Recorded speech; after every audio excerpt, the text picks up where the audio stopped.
অনেকেই আছে খাসির মাংস গন্ধ করে বলে খেতে পারে না, তাই আজকে আমি শেয়ার করব কোনো রকম স্মেল ছাড়া খাসির মাংসের রেসিপি। হ্যালো এভরিওয়ান, আসসালামু আলাইকুম। আমি সুমা ইসলাম। আমার চ্যানেলে সবাইকে অনেক অনেক স্বাগতম।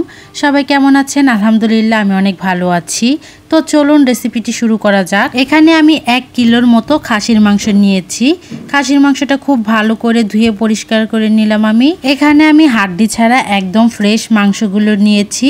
তো এই পর্যায়ে আমি যেই পাত্রটায় রান্না করব সেই পাত্রে আমি মাংসগুলো নিয়ে নিব।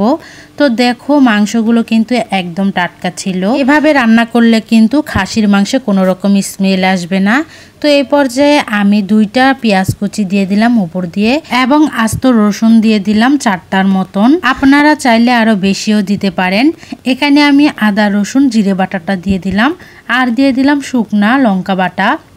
এখানে হচ্ছে গরম মশলা জিরে বাটা দিয়ে দিলাম, এবং 1 চামচ পরিমাণের মতন হলুদের গুঁড়ো এবং 2 চামচ পরিমাণ মরিচের গুঁড়া। আপনারা ঝালটা বাড়িয়ে কমিয়ে দিতে পারেন।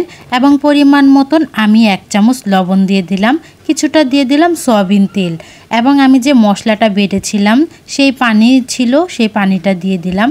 এই পর্যায়ে হাত দিয়ে ভালো করে মেখে মাংসটার সাথে মশলাটা একদম ভালো করে মেখে অ্যাড করে নিতে হবে। খাসির মাংস রান্নার মূল কারণটাই হচ্ছে হাতে যত ভালো করে মাখাবেন তত বেশি ভালো হবে।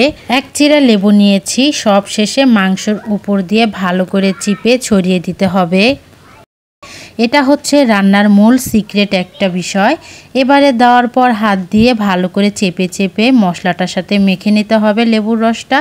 10 মিনিটের জন্য আমি একটা বাটি বা ঢাকনা দিয়ে কিছুক্ষণ চাপা দিয়ে রাখবো।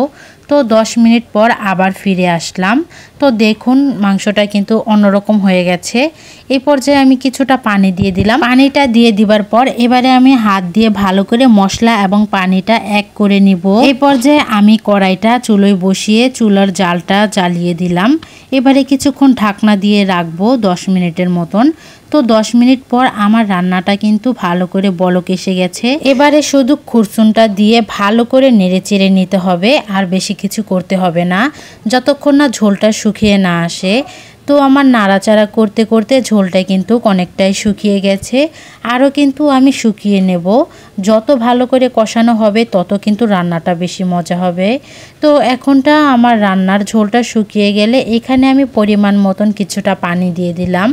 পানিটা দিয়ে দেওয়ার পর আমি ভালো করে নেড়ে চেড়ে দিলাম। 5 মিনিটের জন্য আমি আবার কিছুক্ষণ ঢাকনা দিয়ে রাখলাম।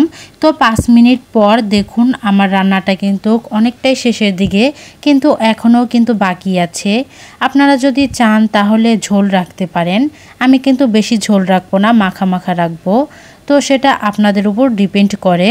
তো এই পর্যায়ে কিন্তু আমার রান্নাটা একদম কমপ্লিট। আপনাদেরকে অবশ্যই বলবো এভাবে একবার হলেও ট্রাই করে খেয়ে দেখবেন, কোনো রকম স্মেল ছাড়া।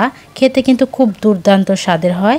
তো আজকের ভিডিওটি ভালো লাগলে লাইক কমেন্ট শেয়ার করে চ্যানেলটি সাবস্ক্রাইব করে দিবেন।